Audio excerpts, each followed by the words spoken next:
بسم اللہ الرحمن الرحیم۔ السلام علیکم ورحمۃ اللہ وبرکاتہ۔ امام حسین کی شہادت کے بعد فوج یزید نے آل محمد کے خیام کو جلا دیا، مولا حسین کی لاش کو پامال کر دیا۔ رسول اللہ صلی اللہ علیہ وآلہ وسلم کی بیٹیوں کے سروں سے چادروں کو لوٹ لیا۔ بس جیسے ہی غریبوں کی شام آ پہنچی تو زمین کربلا لاوارثوں کی طرح آل رسول کی مستورات بیٹھی تھیں، اور ایک بچی جس کو تاریخ نے سکینہ لکھا، وہ اپنے بابا کو ڈھونڈتے ڈھونڈتے مقتل گاہ پہنچی۔ وہ ہر ایک لاش پر آ کر دیکھتی ہیں، لیکن ان کو اپنے بابا کا جسم نہیں ملتا۔ بس اتنے میں پتھروں سے آواز آتی ہے، اے میری سکینہ، ان پتھروں اور مٹی اور بالوں کے بیچ میں تیرے بابا کا پامال جسم موجود ہے۔ آ سکینہ، اپنے بابا کے پاس آ۔ بی بی سکینہ ان پتھروں پہ جس کے ساتھ امام حسین علیہ السلام کی لاش پامال تھی سر رکھ کر رو رہی ہیں۔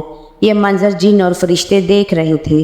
جنات کے قبیلے میں سے ایک جن، جس کو ظافر جن کہتے ہیں، جو بار بار امام حسین سے اجازت مانگنے آیا تھا، لیکن ان کو جنگ کی اجازت نہ ملی، وہ جیسے ہی امام حسین کی بچی سکینہ کو روتے ہوئے دیکھتا ہے تو بی بی سکینہ کے قدموں میں گر کر کہتا ہے، اے میری آقا زادی، میں بار بار آپ کے بابا سے اجازت مانگتا رہا، لیکن آپ کے بابا نے اسلام کی خاطر ہر قربانی کو قبول کیا، لیکن آل رسول کی یہ غربت مجھ سے دیکھی نہیں جاتی۔ آپ مجھے حکم کریں، میں ابھی فوج یزید کو فنار کر دوں۔ میرے ساتھ میرے قبائل کے تمام جن آئے ہیں۔